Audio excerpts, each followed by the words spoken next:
Hello, everyone, and welcome to the Cartoon Pad.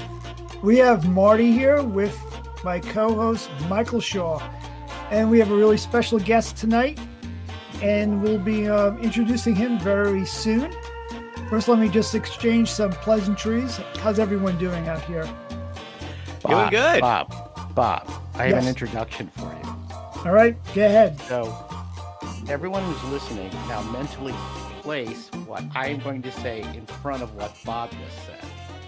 Can we do that? Okay. Welcome to our special State of the Cartoon episode of the Cartoon Pad. Ladies and gentlemen, Mr. Bob Eckstein. Wow, there you go. Well, it is nice. a good episode coming Thank up you. because we have an editorial cartoonist of large reclaim, and we're very anxious to have him on soon. Just want to say to everyone out there, hello. Keep on sending in questions. If you have anything, you could send it to Marty. What's the best address for people to send in questions? Do they still have the Pony Express? No. Telegram. Then I'm not getting anything then because I've been telling people to use that. Well, I'm getting a lot of questions, but tonight I think Facebook. I think Facebook people talk to you on Facebook a lot. I think on the Cartoon Pad Facebook page, and there's a Cartoon Pad Twitter, and there's Instagram, and they can find you all those places. Absolutely. Michael, how's your work coming along? If you mean cartoons, Yeah. I'm out of work. Okay. Do you have any? Do you have a lot of batches going in this week? Actually, Bob, did you get your batch done today? No, I didn't have a computer to work on. And, there's so much political stuff going on that everything I do, all the gag cartoons turn out to be very political. I mean, that's what's on my mind right now. It's hard to kind of turn it off. Do that, Bob. The New Yorker is not for political cartoons. They skip the depression.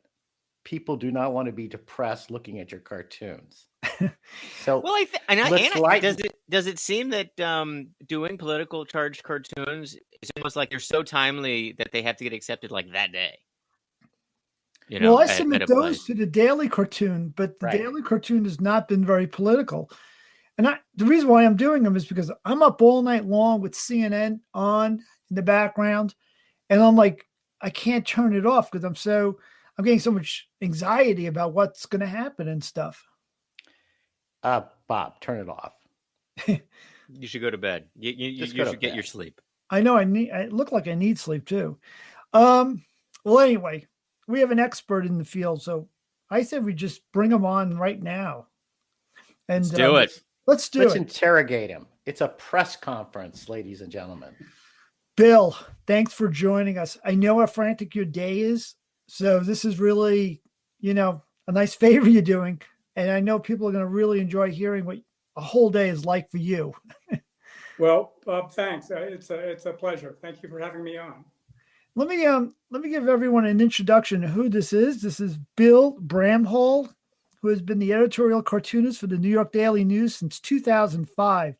He drew for the Los Angeles Herald Examiner before that, and his illustrations have appeared in the New York Times, the Wall Street Journal, the Chicago Tribune, Atlantic Monthly, Harper's, and Smithsonian.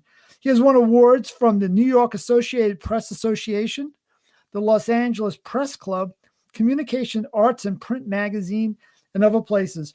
Bramhall was also an adjunct professor at Sacred Heart University. Are you still doing that, Bill? Or no, I haven't had time in my schedule to do that since I hired on at the Daily News. So, well, I had to leave that. Let's just dive in because it is a mouthful of what you've done, and I don't know how you would get anything done in a day aside from what your responsibilities are at the newspaper. In the past, our guests usually share their background first, but they talk about the interest in cartooning, how they got started. But I want to first ask you to share with us what a typical day is for you. Well, a typical day for me has changed since COVID because I'm now working from home, of course, and not having a very long commute. It was a 5-hour commute both ways when I was coming into the city, and it took a big chunk out of my day. But more importantly, it took out the morning hours for me, which are the most productive. So for now that I'm working from home, I wake up very early. I, scan the, news sites and various cartoon depositories to see what's, been thrown into the bin overnight. I have breakfast, and at 7:30 I'm working, meaning that I'm, listening to podcasts, reading stuff, doodling, and hoping for an idea. And this is in sync with my daily clock, which is geared to doing stuff early in the morning. Hopefully I'm done by 2 in the afternoon, most days. So my day consists of coming up with an idea, sending it to my editor and the other people on the editorial board, getting their feedback, a yay or a nay, and then proceeding on to the to the finished. All of which I'm doing on an iPad now. I don't work with any hard materials at all. So Bill, yeah. Excuse me, Bill. Michael Shaw, St. Louis Post-Dispatch. Good to meet you.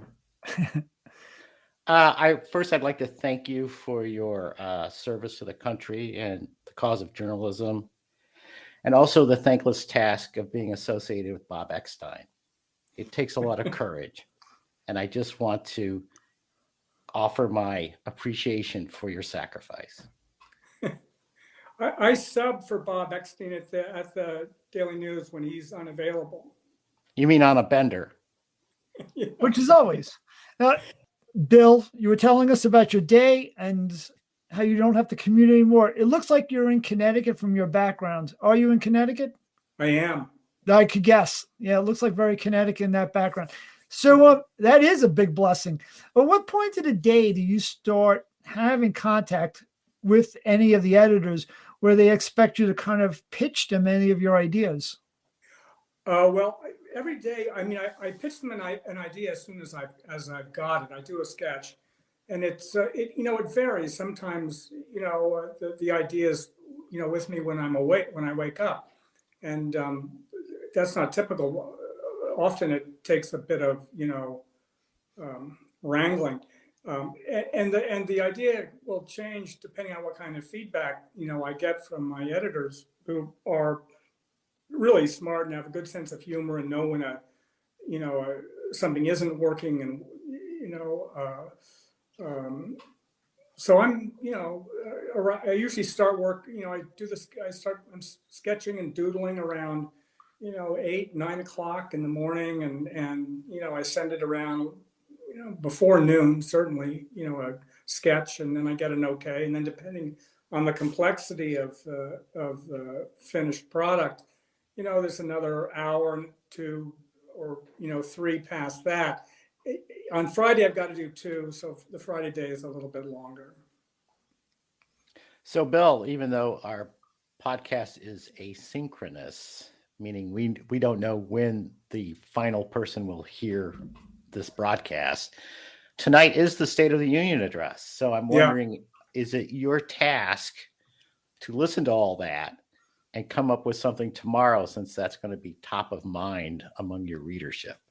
That's a good question. The thing is that the speech is tonight. All the punditry about it is going to be tonight and into the morning.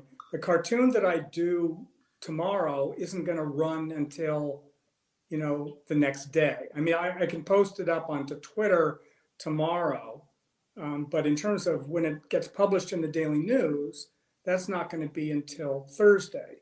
So whatever comment I'm going to make about the State of the Union, it's going to be one of these kind of like generalized comments, I think. Sure, or it'll be a post-digested take on it.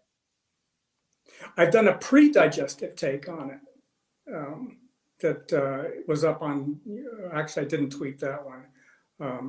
Because there's certain things, the political background of the speech is going to be there before and afterwards, so you can do something on that.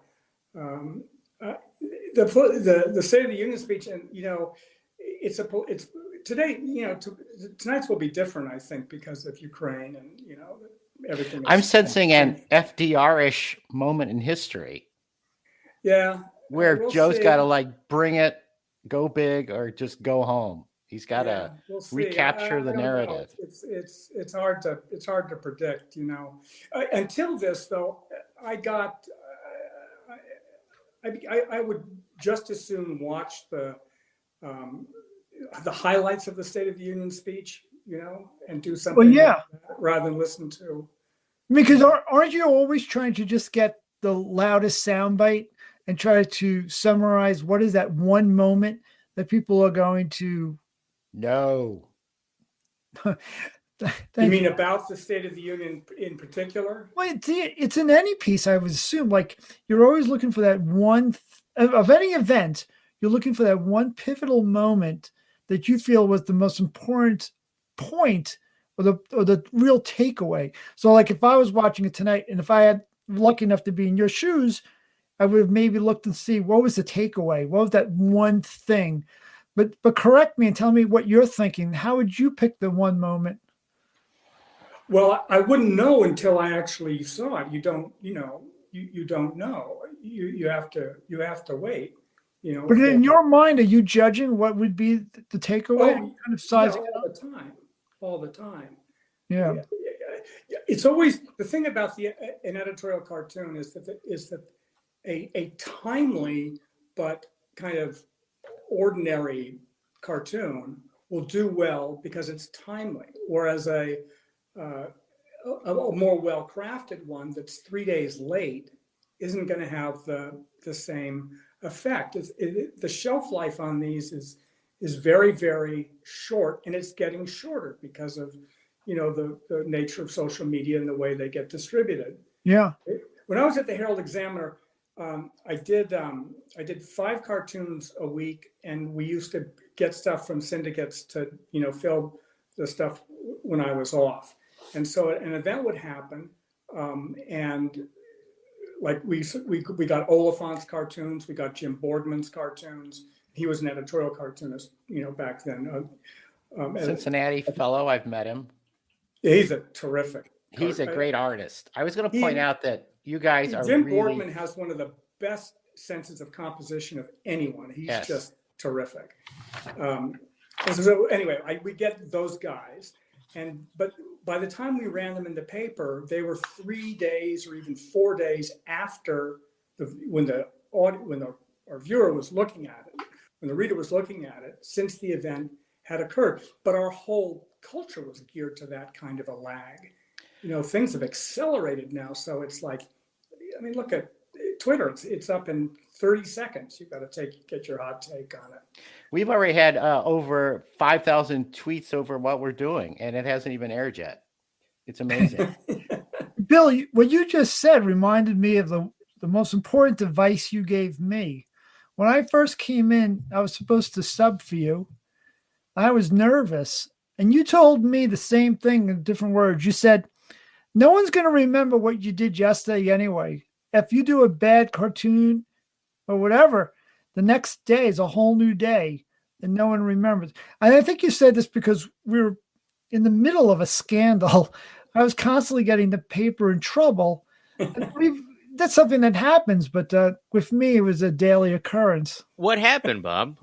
Give us an example of an occurrence of you causing an uproar at the Daily News. Well, my examples are going to pale compared to Bill's. I'm going to give one to trigger Bill's stories, but with me, I did this one drawing. I'm going to just pick a whole bunch. I was always getting in trouble with one of the groups. The leagues were always saying that my cartoons were offensive. I had one with a mariachi band playing in a subway, and they felt that was that's cultural appropriation. Yeah, it was. And I like it when there's a mariachi band in my subway. That's very festive. That's not even a joke. Like, that's a reality of the subway. Well, in this case, I had 3 of them chasing a man on top of the subway who was refusing to give any money. And it wasn't anything against the mariachi band, but I know a lot of groups were mad because there was only 3 members of the band, and that's incorrect. There's supposed to be 5. So, Bill, do you have any memory? Wait. No, you're not going to walk away from this. Come on. You just lay it. Oh, it was a terrible. So wait. No, wait. Ho. Time out. What in the world was that an editorial cartoon about? No, it had something to do with subways. There was troubles on the subways with people asking. Bob Eckstein says subway's bad. And it was just once. The next day, as Bill said, it was a whole new day. I offended a whole new group of people by the next day. You just pick out whole groups to offend. No, but Bill, cultural insensitivity. Bill, save me here. Isn't it very easy to offend groups? I think yes, it is, and it's getting much easier to offend people every day. We have to be. I got into this thing with Andrew Yang. I saw those. Those are pretty interesting. Saw that. Well, nice callback. That took place in the subway too. Yeah, there you go. The subway. He did. He emerged from the subway, though. He comes out of the subway. Now the thing is, you see, I didn't.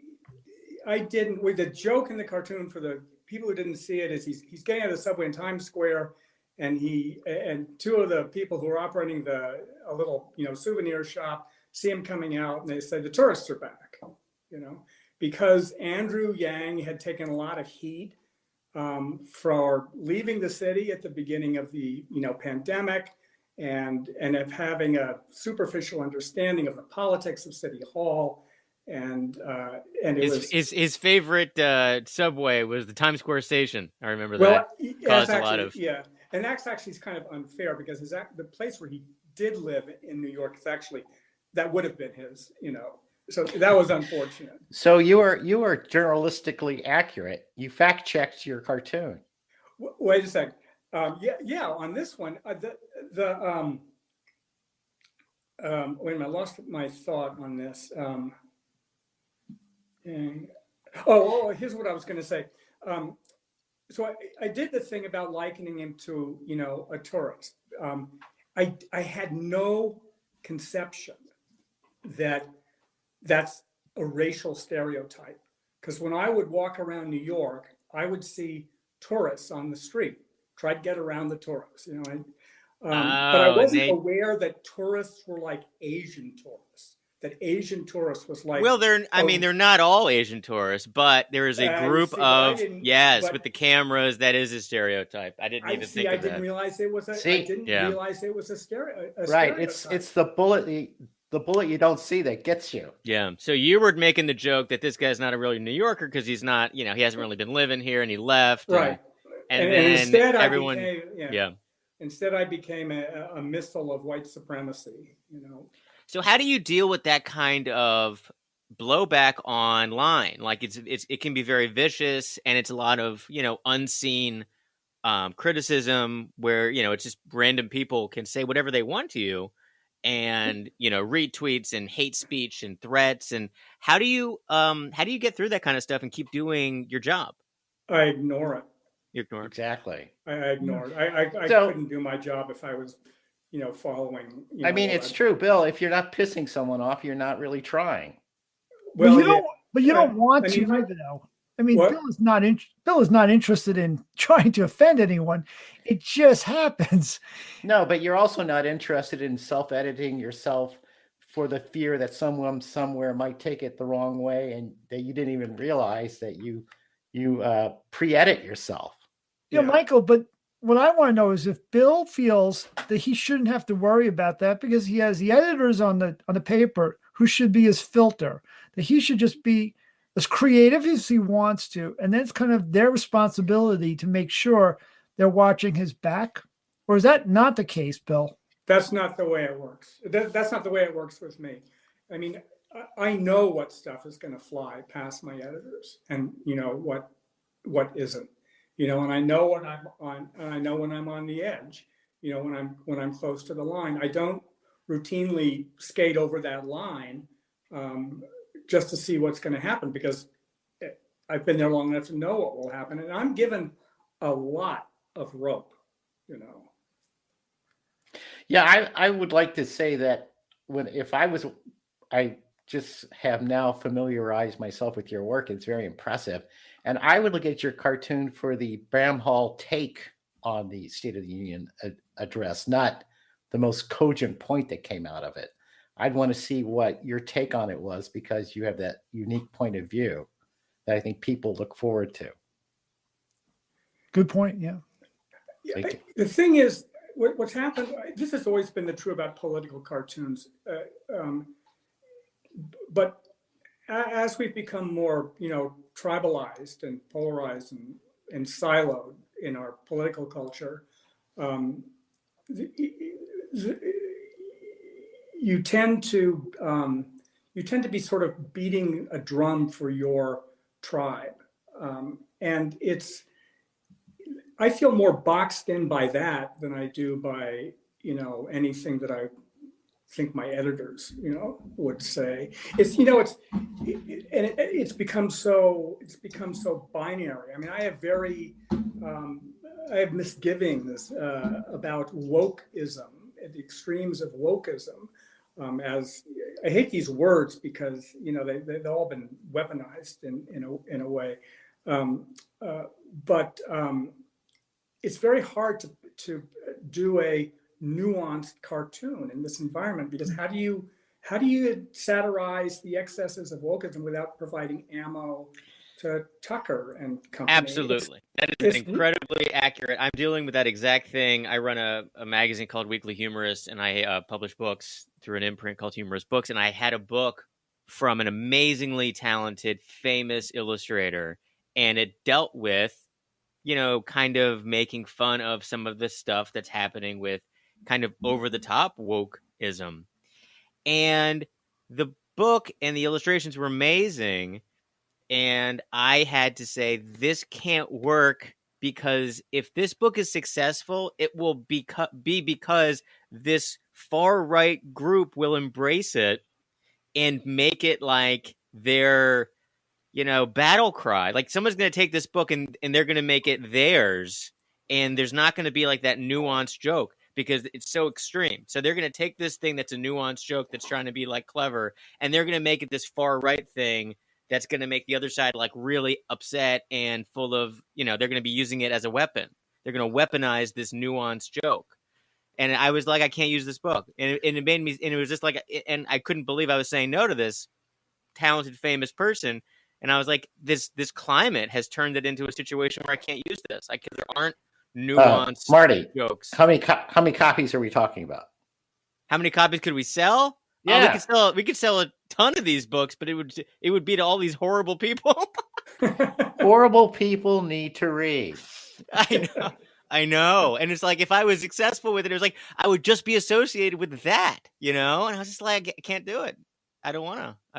Well, Bill, I want to ask you about, if you have ideas, let's say 2 or 3 ideas, isn't the editors very involved though in regarding which one gets chosen? And they do have kind of a lot at stake there. They're putting a lot of their opinion into the decision of which one of your ideas gets the go. Well, first of all, I hardly ever have more than one idea. And that's so that they don't have to make that choice. Wow. I wish you told me this when I was working. Well, I would do like 6 ideas.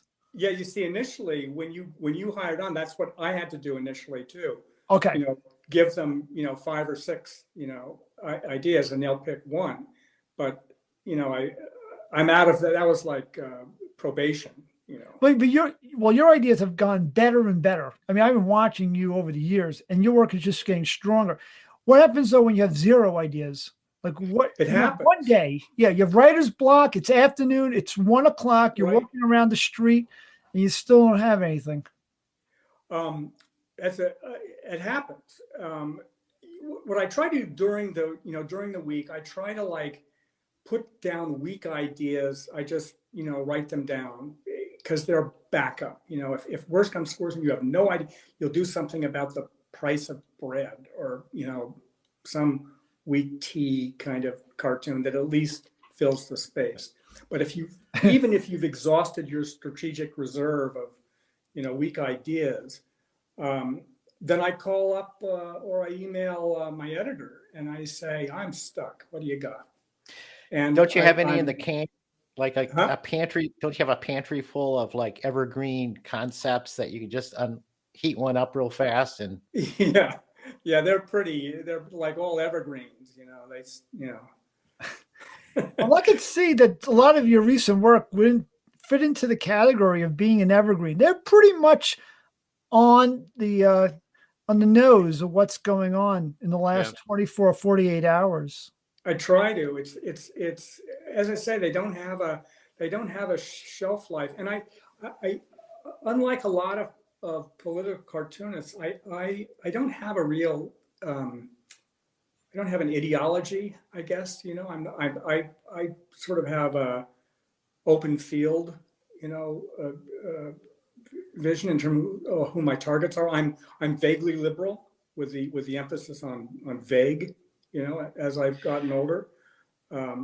So I'm more on that spectrum, but I would say you have a progressive bent that's grounded in reality. Or grounded in surreality. Well, Bill, I'm sorry, Mike. You go, Bob. I was going to say, when I saw Bill, the last time we saw each other face to face was 10 years ago, Trump ago. And I want to know if you got politically fatigued. You are watching your news sources, and to follow up on that question, are you watching all the different news sources to be fair? You said you're slightly liberal. Are you watching CNN and Fox and NBC or MMC? Since Trump was defeated, I've hardly watched cable television at all. I did it, for those 4 years because it was, I needed it, I guess. But once he left office, my need for that just vanished, and I felt it was making me crazy. It was making me crazy. So my news sources are podcasts that I listen to, newsletters. I read stuff, but it's not from television. I see. Now, will you get a preview also of the other editorials coming out in the daily news section, so you also could feel like you're in sync and a little bit knowing what the breaking news is going to be? You could be on top of it. Yeah. Although usually, I mean, the things that the editorial board is going to write about often aren't going to be good cartoon material. They're going to be, about the workings of the state budget process and, surrogate judges in Brooklyn and things like that, and it's not that those aren't important. It's just that for a cartoon material, there's too much explaining that I would have to do. There's too much labeling and right. How do you like doing local issues? I hated when I done like small town editorial cartoons. I hated doing local issues. They were just I wasn't interested. I go zone it however the hell you want to. What do I care? I love doing local stuff. That's what I meant. Well, for one thing, local politicians and public figures aren't used to being satirized in, editorial cartoons. You do some. That's true. I would get in trouble over people I wasn't used to seeing. Sorry. Right. No, I said I would get in trouble doing an editorial cartoon on someone who was just like a small, like you said, a council person. And all of a sudden you're getting grief from somebody like that. Well, the thing that, the story has to be big enough. And I mean, the Daily News has a very strong local, focus, so, but there's just some things that aren't the subject of a political cartoon. Right. I mean, the Daily News covers a lot of things about crime and, Queen's granny mugged and this kind of stuff, and it's just not a cartoon, you could, but if it happens enough times, you can do something about. Well, you did your violence. defund the police one. That was interesting. Where the sorry, again, I'm having trouble. Oh, sorry. Where the defund the police movement is mugged by reality. Yeah. That could have run any time in the last year. Your cartoon from the 28th. That slogan was when Ed Mullins, who was the head of the police sergeants union, got indicted for funny money stuff, and so I did a defraud the police, joke, with him. Yeah, I've done. I kind of wished I didn't. Dealing with the police. The thing is, you see, you can do Trump all you want, but Trump doesn't give a shit about, what the editorial cartoons in the papers are saying. But if you do it on Eric Adams, Right. Bill, do you know that CNN ran your cartoon of Putin first on their website? It was like the very first cartoon. It got great exposure. Which one was that? I don't. It's the one where he's topless and he's wiping off players, little figurines off the map with Uncle Joe behind him. Yeah, do people even know who Stalin is? I'm looking at this right now, and I think that's a great cartoon. I wonder how many people actually know who Joseph Stalin is. Yeah, the youngins on Twitter had to have it explained to him. That this was. I'm just not going to put a label on Stalin that says this is. You should. I admire you for that. I hate labels on drawings to explain. You know what? I think I know that's a COVID virus. I just taking a guess. No one has to put COVID on it like a trademark. Yeah, there it is. Yeah, it's almost an insult to dumb down. Of Putin and Stalin. I got the idea. We all know who Heinrich Klei is, the German pen and ink, phenomenal draftsman.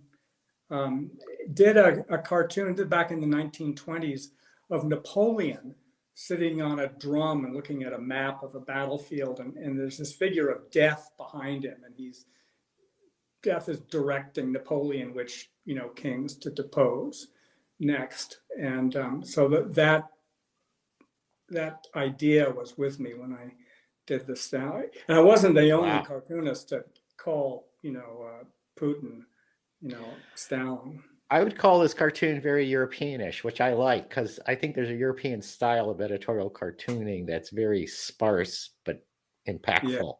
It's very different, the European style of cartooning. There was one up on Twitter that was... Sorry, go ahead. I saw where you had to put Zuckerberg on is it Jeff? I know. On his sleeve. Sometimes you just got to do it, Zuckerberg. Now, Bill, would that be something that you would decide to do, or maybe Josh, your editor, would give you a little nudge and say, "I think we need to handhold the reader a little bit and add the label," or you have a good sense of when it's needed? Josh will often say, if it's unclear, it needs, you either have to identify who the person is in a speech balloon, or you've got to put a label. Was he very excited to learn that you were selected and featured on CNN? I mean, that's a really distinguishable thing. He's going to be excited when I tell him. I didn't know that until you told me. Oh, well, I'll send it to you later. And I think it's fantastic. And do you feel that sense of responsibility that you have a chance to you're like kind of the voice for the cartoons when you're selected and singled out like that? You're getting a chance to have the stage. Yeah, it's an honor. It really is. There's a editorial cartoonist in Canada named Michael DeAdder. Mm-hmm. And he has just skyrocketed, to he's incredible fame in the last year and a half. And he has a very unique way of drawing. And he worked for a tiny paper in, I think, Halifax, Nova Scotia, did some other Canadian cartoons. Then he did a cartoon of Trump in a golf cart near a drowned photograph of the drowned. Oh, I remember that one. Person is trying to come over from Mexico with his child, I think, and he got fired from his position, and right. and he's still riding that rocket, and now he's at the Washington Post. He's one of their cartoonists there. So there's a way in which notoriety makes you famous. I don't try to be notorious, though. It's not what I'm aiming for. No, you're very modest. I mean, when we met, you have like zero ego about this. But again, I can't help but think that you have a rare opportunity where a lot of gag cartoonists are gagged from being political, and your work has stood out. I saw an excitement build when I started seeing you work in color. If you want to speak to that, I thought that your work started really taking on another level. I could see that you were having more fun when you started adding color. Well, thanks. That's really good to hear. Before I did this, and actually while I was doing this up until about 10 years ago, I did illustration. I was a pen and ink illustrator. My specialty was black and white, highly detailed drawing. It's what I'd done all my life, and I'd carved out a niche for myself. And I'd rather look at a drawing than a painting. If I'm in a museum, I just like the line work. I like the thought process, and I never had a sense of color at all. So I avoided it, and then I got this iPad, and all the things that I had been stumbling blocks for me in color just disappeared almost overnight. Yeah. It's such a wonderful thing to be able to correct a mistake by making a swipe rather than, starting over from scratch. I just found it tremendously liberating. And then it began to dawn on me that I can use color as a way to organize this drawing rather than just throwing color into a black and white composition, that the color can, be a lens in itself. Bill, could you share, though, what the process was? Are you taking black and whites into your digital thing, or are you actually creating from scratch on the digital iPad from the beginning? Since I've had the iPad, it's all done on the iPad. My process before that was I do a sketch and with a ballpoint pen on a piece of Xerox paper. I take it into my editor's office. He'd say yes or no. I scan it. I print it out in reverse, and then I'd turn the paper over so that I had this little faint outline on the other side of the paper. And then I would work with a Crow Quill dip pen, do that. And then because there was always mistakes and splatters and misspellings, I'd scan that in and edit it in Photoshop. And all of that went out the window with the iPad, because with the iPad, I do a sketch. I send that to him. That's the basis of my drawing. If it's improved, I knock the transparency on that down to like 20%. So it's just like, this faint thing. And then I put another layer on top of it. Yeah. And I, do the final ink, which is, of course, it's all digital, and that's the frustration. And then to continue. And then I add successive layers of color, after that. And if the color doesn't work, you change the color, It's so freeing. It's so simple.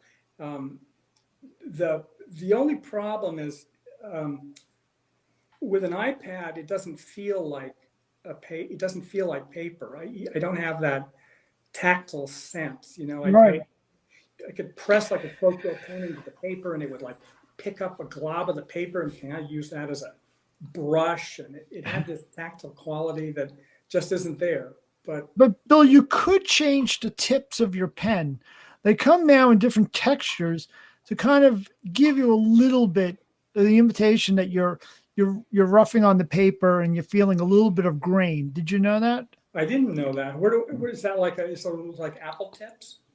Well, no, it actually comes with the the tablets, the pen you get with tab. Now you're talking about the iPad Pencil, the Apple Pencil. Yeah. I've been using the pen that comes with the Wacom tablet, and they have interchangeable tips. I have the Apple Pencil that Bill has, and I also agree that it felt too plasticky when I was drawing on the iPad, which I do love, and everything you said about color and layers, and it's just like the barrier that, because when I first started out in New York, I was an illustrator for the New York Press, which was a weekly competitor to the Village Voice. So I did a weekly, and I did transparent oil on paper, and I'd have to scan it in. It would be like a wet illustration. I would scan it and get it in and make the deadline, and it was kind of a mess. And with the iPad and the Apple Pencil, it's just like every single barrier is gone. I can completely do everything right here. It can look like a painting if I wanted to. Everything's on layers. I can undo stuff I don't want to do. I don't have to like start over. And but Marty, can you get different tips for your? You can. So I got a different tip for my Apple Pencil because I wanted it to feel more like that pull of paper. And you can get separate tips. I'll look it up and I'll send you a link. And they actually wear. So you have to replace them, but they wear down as you use it. So it has that pull. When you rub it against the iPad, it does wear down like a pencil kind of. Oh, that's great. And it has a little bit of like a weight. So when you push. And, the iPad feels the weight, so it'll make your ink, a little fatter and a little thinner as you're going, but it kind of gives you that little tooth to mimic paper. And I'd like to say I still use Quib's nibs. I love their products. We were going to send Bill a case of them, but you can make a big mess with some Quib's nibs. I love splatter. Yeah, Bill, you're also getting a year's supply of rice-a-roni chicken. Yeah, and I'm keeping all that Bristol board we had planned to ship out to you. When I first started drawing with a nib, you could get a nib, a Hunt crow quill nib you could get for 12 cents. And I used to buy them by the gross. And I had such a fine line back then that when it started to wear, I'd throw it out and put another one in. It had to be like really, really sharp. So I would go through maybe 3 or 4 nibs in the course of a day. And actually, when I tried to get this stuff, marketed, it was way too fine to reproduce. So I had to, start thinking about that a little bit differently. But on the iPad, the only, I've heard also that you can get like a thing you can put on top of the glass. And you can put like a film, and it kind of makes it kind of like a rough paper surface, which people like also. I just didn't want to put anything on the thing, just because it was a little bit cloudy. But yeah, the technology is incredible. It's like finally caught up, because I was trying to use those Wacoms forever ago. I got a Wacom, one of these old school. Like I don't think they haven't gotten much better than this. I got this in like 2004, and I still have it over here on this old computer. And I have it in this little holder. And like, I think I lost one of these once, and a replacement at the time was like hundreds of dollars. Like the entire thing together was like one price, but then the replacement pen was more than getting the whole thing again. So those are tough. But I wanted to ask, how did you start doing? Because I started at the New York Press. I was just like out of college. I was doing the cartoons. I submitted a bunch of work to a ton of newspapers. I just sent out, back in the day, you'd send out like a postcard that had like one sample, and then it had your info on the other side. And I just mailed all these samples out to a ton of places. And the New York Press was like, sure, we'll put you on it for the week.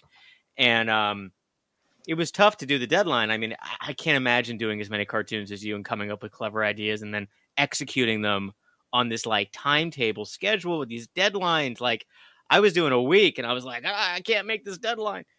How do you come up with the ideas? And B, how did you first start being an editorial cartoonist? Because it's a very specific skill set.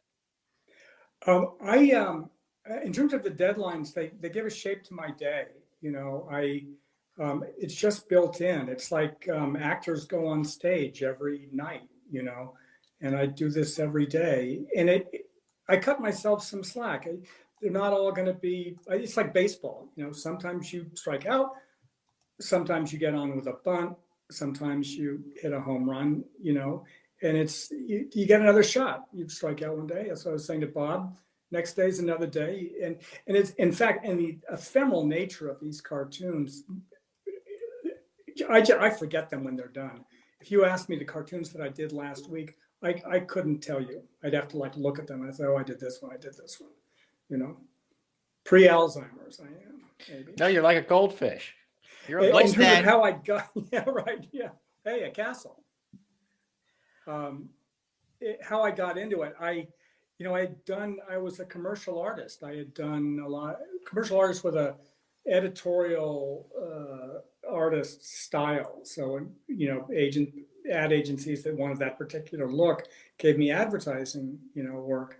And I did these caricatures and I organized them into a date book. And they were of authors. And it was called the Literary Engagement Calendar. And on the opposite side of each week, I had a caricature of a writer or a poet. And then each day of that week was annotated with a literary event. August 9th, 1666, John Milton, whatever, something like that. So it's what I did instead of going to grad school. And I took this stuff to New York, and in a complete fairy tale experience, I found a rep who was very well established in New Yorker magazine, New York Times type style, and he got me work, and he introduced me to a person you may have heard of named Herb LeBallon, who did International Typeface Corporation. He used to put out a magazine called UNLC, upper and lower case. And it was a huge format magazine. Went out free to art directors all over the world. And it was printed on newsprint because a lot of art directors were designing for newsprint. So they wanted to see what this stuff looked like on newsprint. And he looked at these caricatures and he says, I can use these. And so they went out to all these ad agencies. So when my rep would introduce me to an art director, he'd say, oh, you're the guy that was in upper and lower case. So I got a rocket, to the moon, when I was really young. And I did that for a while until I wanted to take a shot at doing editorial cartooning. I looked at the cartoons that were being done locally in Los Angeles. I said, I can do that. That's, and actually I couldn't. Well, Bill, it took a while to learn. I looked at your LinkedIn and I saw you were a Northwestern grad. And I assumed you were a journalism major, but you're not. No. What the hell happened? It's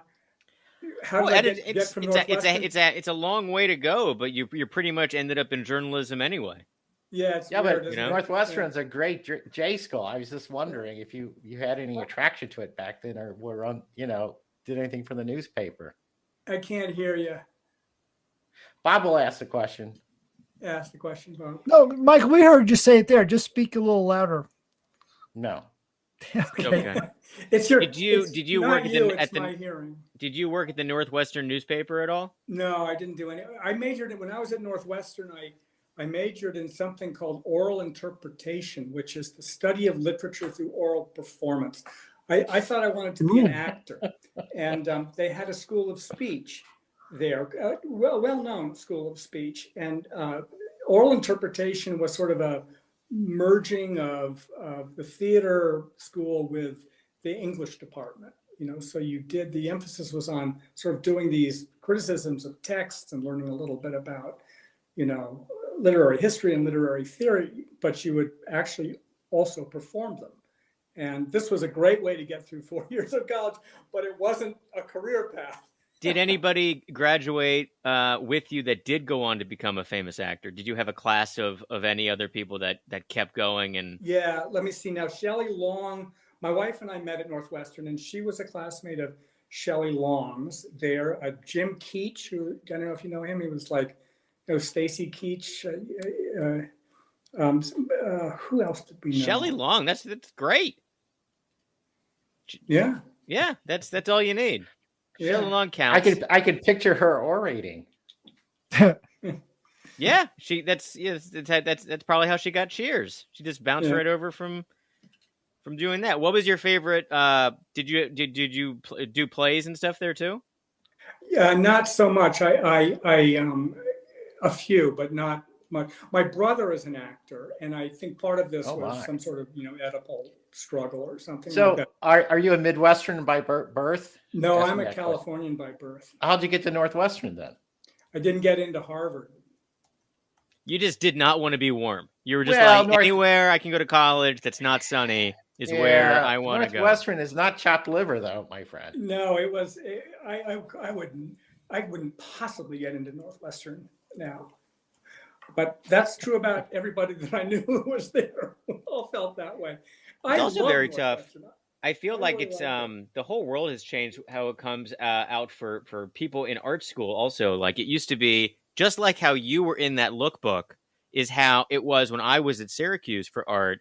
You had to get in this. They had this yearly book that was the whatever illustration book of 1999 or whatever it was. And it was everyone that had won awards or honorable like people. We had to like send all of our stuff in from the different colleges, went into this like one book. And then also people bought ads. So you could like be, if you were repped by an agent or whatever, you'd get like a whole page that would be like a sample. And that's how you got jobs. And now it's like all that, like none of that matters now. So it's just like you could just draw something and put it on Instagram and you could just be famous. Yeah. And that's what Syracuse people can do. Had a really good illustration department, didn't it? They did. Who ran that? When I was there, it was Bob Dacey, John Thompson, Roger DeMuth, Yvonne Buchanan, and we had a guest instructor that was Murray Tinkleman, who's an old school guy. Yeah. He was tough. He was like a George Carlin of illustration. Was he really? He would wear all black. He had slick back gray hair. He was like this real old kind of crotchety, wrinkly old white guy. He was like real New York, like a motorcycle guy, and he was tough. He was really funny, and that's a good illustration school. Yeah, so Bill, it was great. How'd you break into the editorial cartooning? I did that at the Herald Examiner in LA. I got a friend of mine was the theater critic there, and there was a woman who was one of the editors, high up on the masthead, who was moved over to the promotions department, and she was hiring. So I used that introduction, and she hired me to do caricatures of the writers that were used on, part of an ad campaign. They're used on the rack cards for the vending machines and on the sides of trucks, and and then they got rid of the cartoonist that they had. It was a guy named Bill Shore, and they moved me up stairs, and they took a real bet on me because I had really not done anything like this. Did they get rid of the guy before, like they fired him for doing a mariachi band, or like what was the circumstances that opened up? Was it? I think you got me. I don't know. I don't know why he left. I'm just curious because I'm sure a lot of people are wondering, how do the openings come up, and is it always a casualty like that? Well, the total positions of editorial cartoonists is down to we're down to a couple of dozen, people. Yeah, there's you and there's 7 other guys somewhere. Yeah, exactly. And there's a lot of people who, put stuff up on the, on the internet, but they don't make any money on it. Right. They're doing it as a second job or a hobby. Guilty. Yes. Well, so what do you think of a cartoonist of our ilk who make an attempt at trying to be an editorial cartoonist? Michael Froese. Well, what do I think about someone who wants to? I'd say don't give up your day job. Realistically, do it. It doesn't. You can just don't think that this is. You're going to make a career out of this. Newspapers this isn't a growing business. No. This is a shrinking business. Yeah. You're in the cartooning and the newspaper business. You've got 2 strikes against you. Yeah. My day job is a poet. I thought you were a car mechanic. Yeah. But editorial cartooning has been around for such a long, like since the beginning of the printing press, they were making fun of the people in power in some sort of way to speak their mind or, you know, fight oppression or whatever. Like the act of the editorial cartoon has been around for such a long time. And I think it'll keep being there always, depending on the ups and downs of the newspaper business. Yeah, You know, but whether that new world of editorial cartooning is online only, but as long as there's a way to monetize it for the person who's doing it. Yeah, but it's powerful because memes have become the new form of editorial cartoons. These things that appear instantaneously, and but it used to be when people used to get their the news of the world on a broadsheet newspaper. Yeah. There was, if you look at these old newspapers, they were like this sea of tiny type. Yes.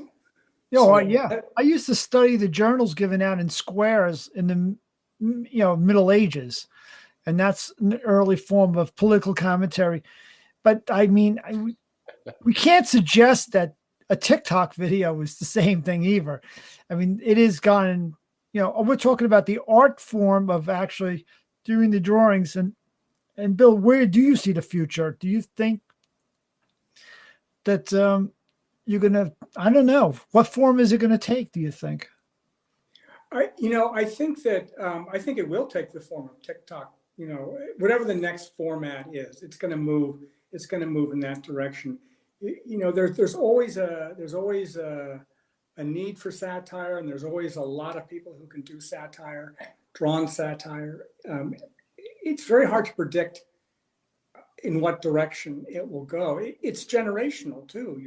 It's the nature of humor is specific to particular generations. You're asking the wrong guy about in what direction it's going to go. I open the New Yorker and I have to have them explain to me. Yeah, a lot of the stuff in the New Yorker now is very specific to something that happened in popular culture, like yesterday or the day before. Yeah, and then that joke is gone 2 days later. Yet you have you might have a pile of New Yorker magazines where you have cartoons that don't make sense anymore out of context after a couple of weeks, which is rare because it used to be cartoons in the New Yorker and a lot of places were very evergreen, or at least a time capsule of a joke that would be current enough to last more than a couple of days. The thing I like about editorial cartoons and any cartoon, any gag cartoon that I always talk about on the podcast is the least amount of text. If I want a cartoon that's just an image. If the image can convey that idea, then you've accomplished exactly what you need to do with a cartoon. And I'm looking at your cartoon of everyone pointing at Putin and Biden pointing at Putin and Trump is just pointing at Biden. And it's perfect. And there's no words. There's no letters. You don't need anything. And that's the kind of editorial cartoon that is like, you don't need to translate this cartoon. Everybody in the world can see this cartoon and they get it. And it's great. I kind of wish they had guns. That's always the goal. That's always my goal is to use as few words as possible and ideally no words at all. But the one about Putin is interesting because that actually, the genesis of that is I had the same thing about Putin, being pointed at, surrounded by everyone in the world, and initially in the first sketch that I sent to Josh, my editor, Trump and Biden weren't in it.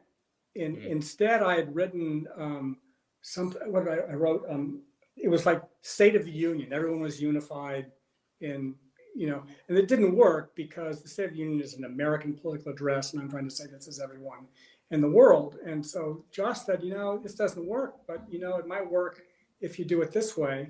And his idea was a little bit more complicated. But when I started going in the direction that he suggested, I realized there doesn't need to be a label or any words on this at all. It just, and the thing is that you have to make Biden really look like Biden in that. If you and Biden's a hard face to capture. Yeah, it's just a tough one. So I spent more time on that little Biden face than I did on. That's good though. It's a good Biden. You can get it. I like it, and I like how he has like the little bit of gray hair, like it's a little bit too long in the back. He has that. And I'm not alone among editorial cartoonists in noticing that. Yeah. Yeah, that's great. Well, Bill, work with me here. I think what you're going to be doing is live drawing on TikTok. Drawing in live time. You could try maybe doing that as the next step. And I don't know how you are with twerking. And maybe doing that every night. You comfortable drawing in a Speedo? Because that would be something that would, cover your eyes, children. We're crossing over generations there. Some cartoonists do that.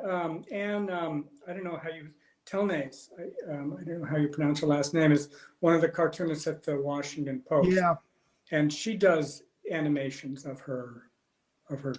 That's something that's actually you could try to export on your iPad if you're using Procreate. I haven't done it yet, but you can actually export your drawing as it was made as a video, and that could be a fun little TikTok for people. And Bill, what you do is you record the screen. But no, you don't have to record this. It does it. Oh, does it? But what about already doing it? Can you speed it up too? So you can speed it up. Because that's the key, is to make it fast, and that really seems magical because it's all condensed. You speed it up. I know I do this sometimes at 400 times, and that seems to work a good speed. Yeah, but yeah, I think people would love to see if I could see the process of you doing your drawings, Bill. That'd be a lot of fun to watch, and also for aspiring editorial cartoonists, they're out there.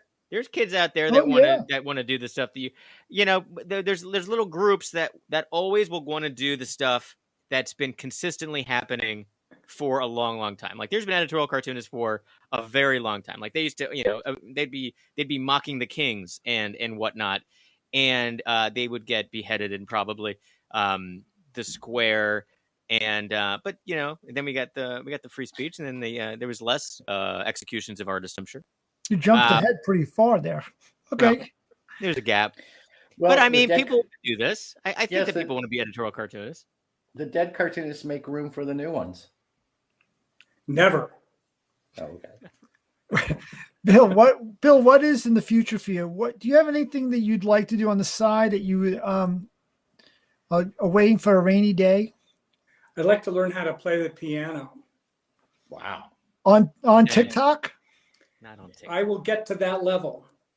My mother died when I was very young, and she was a very gifted pianist. Not professional, but good. And I've inherited her piano, which lived with my sister, and now it's living with me, and it's the Steinway Model M. Oh my! Well, Bill, you got 5 free hours now that you're not commuting. That's what I'm saying. Put it toward the piano. And Bill, you do want to continue doing what you're doing. You told me so many years ago how it was exhausting. You kind of scared me about how hard and frantic it was. I think that this no commuting did help quite a bit. Oh boy, did it not! Yeah. Also, I have a really good relationship with Josh. So. I might have to rethink this if any of that changed, but. No, that's great. I mean, I love working with Josh, and I was lucky. I was starting to work with Harry over at the Daily Beast. Harry was at the Daily News. He went over to the Daily Beast. They took me as an editorial cartoonist, and I was loving it. I was doing work in color, and for me, it was only once a week, and then it disappeared, and I miss it so. It's so much fun to know that your work can sway people's way of thinking of an issue. So, Bill, what was it like when a bright-eyed Bob Eckstein strode into the editorial offices and offered up his services? Well, Josh knew Bob. He didn't just walk in cold. But I'll remember this because he had his iPad, with him. I met him for the first time. And he said, I just had these ideas when I was on the elevator on the way up. I thought, man, you show off. He had him in a file and he just popped them up. The elevator? Well, that's not the whole story. I bought those ideas with the passengers in the elevator. I offered up. I explained my situation, and it's funny what Andrew Jackson could do really quickly. And yeah. Well, Bill, you told me, I remember back then seeing your desk, you said, sometimes I just need to walk around the block outside to clear my head. And at that time, that was your method of trying to decide what you wanted to do for the day. It was really exciting to see you work. Thanks. Well, walking is important. It's like, I think this is probably true about all kinds of cartooning. I get my best ideas when I'm not thinking about them. They just arrive. They're just there. You stumble on them. They're there. I'm not conscious of any way that I brought them forth. They're literally, it's like, boom, they're there. And walking, there's something about the bump, bump, bump, vestibular, back and forth of that makes that available to you. So it's rare that I don't get some kind of an idea if I take a walk for an hour. Well, I think that's the most important question people have who want to be cartoonists is like how you think, how you come up with that idea. And it's a good place to stop because I do want to let you go and get prepared for the evening. Reminder again, we're taping this the evening of State of the Union. And Bill, we're all anxious to see what you're going to come up with. I really am so glad I got a chance to catch up with you. It's good to see you, and I'm such a fan of your work. Pleasure's been mine. Thank you, guys. No, thanks so much, Bill. And we'll keep in touch. Bill. And follow Bill on Twitter at Bill Bramhall, Bramhall, and you can see his cartoons and retweet them as needed. Yeah, and I want to add also, you could go to the New York Daily News website and you'll see a collection of Bill's cartoons there. You could go through all the cartoons you missed. They're collected there, and it's a really great show. So, Bill, I'm going to say goodbye. Let me let you go. We're going to wrap up without you. I'm going to say all goodbye. Right, good. Thanks, guys, again. Yeah, it's good to see you. Thanks, Bill. Great meeting you. Take care. He's still got 3 hours of work to do.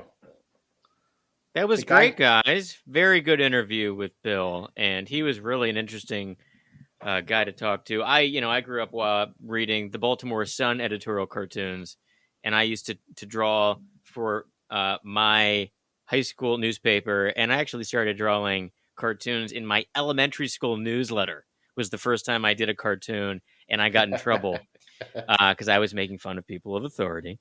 And they didn't think it was fitting for a elementary school newsletter at Folger Mackenzie Elementary School. Name dropper. Yeah, I know, big time, right? But cartoons have power, editorial cartoons have power, and they always have. Yeah, that's why the Kings would get so upset. My first high school cartoon was an expose department's a drugstore that sold cigarettes to the kids. And I got my mother marched me to them to apologize for exposing their evil. You got in trouble for exposing their illegal activities? Yes, my mom ran the beauty shop in town. And I hope she got a couple of packs of free Lucky Strikes. I hope so, yeah. If I got a summer job out of it in that joint. So. Oh, that's good. But Michael, you really did do a gig as an editorial cartoonist. And how long did that last and where was that? No, I interviewed for the position of editorial cartoonist for the St. Louis Post-Dispatch, who they actually contacted me. And I looked at the letter today, and they say, we really like your work, but it's too scrawny to be an editorial cartoonist. You're too Thurber-esque. You don't have the bold line. So it was, I sold a few to them, and it was cool to be on the in the editorial page opposite of Joseph Pulitzer's platform for the newspaper. But, my editorial cartooning career was short and semi-sweet. So, mine was mine at the Village Voice was terrible because I had not developed a style that was very attractive at the time. I was still learning, and looking back, my work is so horrific. The ideas are okay, but I had not developed the style. And looking back now, afterwards, before Bill, there was a cartoonist at the New York Daily News who had an uneditorial-like style. And there have been editorial cartoonists who had different styles. An example is Tom Hackman. And there was others like him who are not the typical sort of style that we all know as an editorial cartoon, which to me is very tiring. I don't like that style. I don't think Bill falls into that category either. No, it's the Jeff McNally virus that infected editorial cartooning for about 30 years. And they were talking about it's the same thing that happened with Gary Larson. We had all these Gary Larson imitators. Yes, so it's hard to break out of that. I think. I mean, you pointed it out during the podcast how few venues are left. It's just a ghost town now. It's really just a couple of guys at the bar who are left, and the place is just cleared out. I'm sorry to end on a sad note. Man, I know, so depressing. Yeah, man, and you know what? It's like we said. The future of editorial cartoons is going to be somewhere on the line. Bob's like, you can find me out on the corner. I'll be living on the sidewalk. Come, you can. I will draw. I will draw for you. Yes, and I feel like drawing for a hot meal. I feel like a technological Luddite because I've never worked on an iPad. So I'm going to go. Yeah, I love it. I love We're it. all going to come back to you one day. You're going to love it. I'm going to go get one. Do it get today. The iPad Pro 12.9 size screen, and then get the Apple Pencil 2. I'm writing this down. And use Procreate, which is a great it's a great app. It's free, and it's just like a Photoshop, but it has like 1,000 more features, and it's wonderful. And you're gonna love it. And your cartoons are gonna really look. I'm not gonna say better, but you're gonna have a lot more options to play with than you currently do. Hey, Marty, I'll take better. I'll take is better. Right, Marty. I'm not going to say better because I don't want to put pressure on you. There's no pressure. No, Marty, you're right, though. It's options. You could do part of it on pen and ink, and then you could bring it in, and you could adjust it. You don't have to do the whole thing. There's all different ways to find your solution. Yeah, but you can draw. You can do like a sketch layer, and then you could do pen, virtual pen on top of the sketch layer. Then you can just erase. You can just erase that sketch layer. I want to know these things. I want to learn at your feet. Okay, well we'll do another just Zoom, and we'll do a tutorial. We need to workshop this. We'll all be on our iPad Pros, and we'll all be drawing with our. So I have to go get one. Yeah, you do have to get one. You're gonna love it. Anyway, they're not a sponsor just yet. We're just saying it. We're endorsing it because we love it. Ooh, wouldn't that be great if they gave us money for telling everybody? I actually asked Welcome Tablet to do that. Thanks they won't. Yeah, they don't. Thanks to you guys, we've lost the Quib Nibs account. Thank you. No, that was sad. That was a sad day. It took us years. Well, I do hope that everyone listening today learned something from Bill Bramhall. And we want to thank him again for coming on. And if you have any questions, any follow-up questions about this, please send them in. You can find us on the Facebook, the Cartoon Pad Facebook. So let it be written, so let it be drawn. Until next time, thanks everyone, and goodbye. Bye, Bob. Bye, Bob.